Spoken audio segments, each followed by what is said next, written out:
1869, Dmitri Mendeleev could see that properties of elements vary periodically.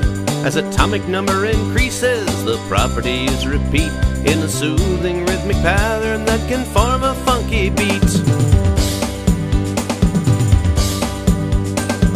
The elements we know about, they number 114. Some in quantities so small that they've never been seen. Most are common elements that are far and wide dispersed, but all of them together make up all the universe. Elements in group 1 are called the alkalis. They explode in water and are of very tiny size. They love to lose electrons when they form a bond. Of these reactive atoms, I can say I'm rather fond. Group 2 elements are often called alkaline earth. Calcium's been building bones since well before your birth. They form nice +2 ions and are generally quite fun, though they're not quite as reactive as the metals in group 1.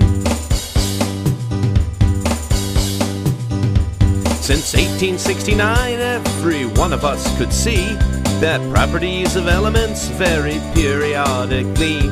As atomic number increases, the properties repeat in a soothing rhythmic pattern that can form a funky beat.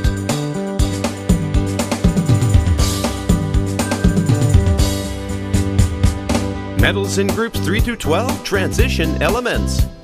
Some of them are lightweight and others really dense.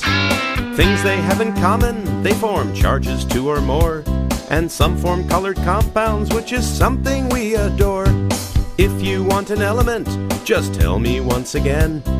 If it's in group 17, you've got a halogen. Nonmetals so corrosive, they're not found in their pure state. They can gain electrons like they're going out of date. Got one for you in group 18, it's known as noble gas.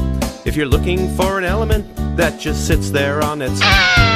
If you wonder why and haven't figured it out yet, their valence configuration is a big stable octet. So now it should be obvious that everyone should see that properties of elements vary periodically. As atomic number increases, the properties repeat in a soothing rhythmic pattern that can form